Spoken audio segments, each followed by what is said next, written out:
বাঘ যেহেতু সবসময় পেছন থেকে আক্রমণ করে, সেহেতু জেলে এবং কাঠুরেরা মাথার পিছনে মুখোশ পরে। এ ব্যবস্থা স্বল্প সময়ের জন্য কাজ করলেও পরে বাঘ এই কৌশল বুঝে ফেলে এবং আবার এই যে গাছগুলো আছে সবগুলি লবণ পানি সহযুক্ত গাছ। বাংলাদেশের সুন্দরবনের আতঙ্কের একটি নাম হচ্ছে বন্যদস্যু। সুন্দরবন হলো বঙ্গোপসাগর উপকূলবর্তী অঞ্চলে অবস্থিত একটি প্রশান্ত বনভূমি, যা বিশ্বের প্রাকৃতিক বিস্ময়াবলীর অন্যতম। পদ্মা, মেঘনা ও ব্রহ্মপুত্র নদীত্রয়ের অববাহিকায় বদ্বীপ এলাকায় অবস্থিত এই অপরূপ বনভূমি বাংলাদেশের খুলনা, সাতক্ষীরা, বাগেরহাট জেলার কিছু অংশ এবং ভারতের পশ্চিমবঙ্গ রাজ্যের 2 জেলা উত্তর 24 পরগনা ও দক্ষিণ 24 পরগনা জুড়ে বিস্তৃত। সমুদ্র উপকূলবর্তী নোনা পরিবেশের সবচেয়ে বড় ম্যানগ্রোভ বনভূমি হিসেবে সুন্দরবন বিশ্বের সর্ববৃহৎ অখণ্ড বনভূমি। 10,000 বর্গ কিলোমিটার জুড়ে গড়ে ওঠা সুন্দরবনের 6,517 বর্গ কিলোমিটার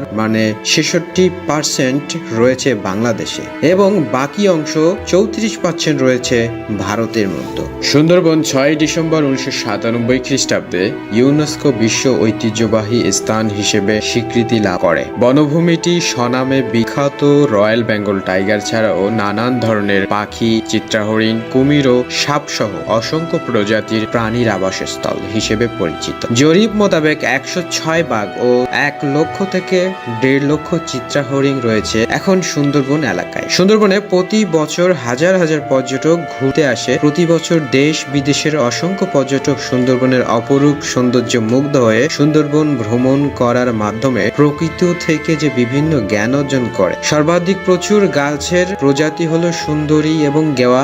সুন্দরবনের নাম সুন্দরবন কেন হলো আসুন জেনে নেওয়া যাক। বাংলায় সুন্দরবন এর আক্ষরিক অর্থ সুন্দর জঙ্গল বা সুন্দর বনভূমি। সুন্দরী গাছ থেকে সুন্দরবনের নামকরণ হয়ে থাকতে পারে, যা সেখানে প্রচুর জন্মায়। অন্যান্য সম্ভাবনা ব্যাখ্যা এরকম হতে পারে যে এর নামকরণ হয়তো হয়েছে সমুদ্রবন বা চন্দ্র বাঁধে প্রাচীর আদিবাসী থেকে। তবে সাধারণভাবে ধরে নেওয়া হয় যে সুন্দরী গাছ থেকেই সুন্দরবনের নামকরণ হয়েছে। সুন্দরবন স্থানীয়ভাবে বাদা বা বাদা বন, হুলবন, সুলবন, মাল বা মহাল হিসেবে পরিচিত।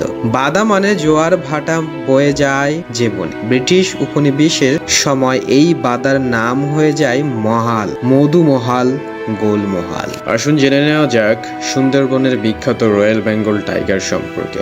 2004 সালের হিসাব মতে সুন্দরবনে প্রায় 500 রয়্যাল বেঙ্গল টাইগার বাঘের আবাসস্থল, যা স্থানীয় লোকজন ও সরকারিভাবে দায়িত্বপ্রাপ্তরা বাঘের আক্রমণ ঠেকানোর জন্য বিভিন্ন নিরাপত্তামূলক ব্যবস্থা নিয়ে থাকেন। স্থানীয় জেলেরা বনদেবী বনবিবির প্রার্থনা করে ও ধর্মীয় আচার অনুষ্ঠান পালন করে যাত্রা শুরু রাখে। সুন্দরবনে নিরাপদ বিচরণের জন্য প্রার্থনা করাও স্থানীয় জনগোষ্ঠীর কাছে জরুরি। বাঘ যেহেতু সবসময় পেছন থেকে আক্রমণ করে, সেহেতু জেলে এবং কাঠুরেরা মাথার পিছনে মুখোশ পরে। এ ব্যবস্থা স্বল্প সময়ের জন্য কাজ করলেও পরে বাঘ এই কৌশল বুঝে ফেলে এবং আবারও আক্রমণ হতে থাকে। বাংলাদেশের সুন্দরবনের আতঙ্কের একটি নাম হচ্ছে বন্যদস্যু। সুন্দরবনের সাথে প্রত্যক্ষভাবে জড়িত বিভিন্ন পেশাজীবী সম্প্রদায়ের মানুষ ও উপকূলীয় অধিবাসীদের জন্য বিশেষত বাংলাদেশের অংশে সবথেকে বড় আতঙ্কের বিষয় ছিল বনদস্যুদের উৎপাত, ডাকাতি ও অপহরণ। এই উৎপাত ঠেকাতে নৌবাহিনী, কোস্টগার্ড, র্যাব, পুলিশ ও বন বিভাগের প্রহরীদের সক্রিয় প্রচেষ্টা থাকলেও সম্মিলিত উদ্যোগের অভাব ছিল। 2012 সালের মাঝখানে বেড়াজাল হিসেবে কাজ করে যে নদীটা, সেই নদীটার মাঝখান দিয়ে আমরা এখন লঞ্চে যাচ্ছি। এই নদীটা পার করে কোনো হিংস্র প্রাণী লোকালয়ে ঢুকতে পারে না। এটা হচ্ছে সুন্দরবনের একটি সৌন্দর্যতা।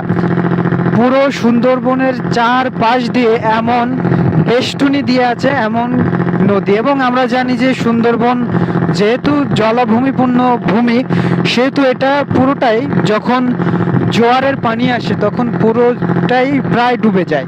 কিছু কিছু সুন্দরবনের গহীন বনে কিছু কিছু জায়গা পানি যায় না, তাছাড়া সব জায়গায় প্রায় পানিতে ডুবে থাকে। আমার ভয়েস ক্লিয়ার হচ্ছে না কারণ এখানে অনেক বাতাস। সুন্দরবনের পাশ দিয়ে যাচ্ছি আমরা, আর এই মুহূর্তে অনেক জোয়ার। আপনারা দেখতে পাবেন যে পানি একদম গাছের কিছুটা। সুন্দরবন যেমন আমাদের বাংলাদেশে রয়েছে, তেমন এর একটি অংশ রয়েছে ভারতের পশ্চিমবঙ্গে। আমরা যদি 3 ভাগে ভাগ করি তাহলে একটি অংশ ভারতের পশ্চিমবঙ্গে এবং 2টি অংশ বাংলাদেশের ভিতরে। আর এই বাংলাদেশের মধ্য কয়রা উপজেলায় সবচেয়ে বেশি অংশ আমরা দেখতে পাই, যেটা আমাদের কয়রায়। এই জন্য আমাদের গর্বটা একটু বেশি সুন্দরবনকে নিয়ে। সুন্দরবন শুধু আমাদের নয়, এশিয়া মহাদেশের সমস্ত মানুষের গর্বের একটি জায়গা এই সুন্দরবন। সুন্দরবনের অনেক, একদিকে সুন্দরবন আবার অন্যদিকে ভয়ঙ্কর সুন্দর নদীর একটা জলধারা, পানি স্বচ্ছ এবং পরিষ্কার হয়ে পুরো সুন্দরবনকে আরো সৌন্দর্যমণ্ডিত করে রাখতেছে। এটাই আমাদের সুন্দরবন। সুন্দরবন আমাদের গর্ব, সুন্দরবন আমার গর্ব, আমাদের গর্ব এবং বাংলাদেশের গর্ব আমাদের এই সুন্দরবন।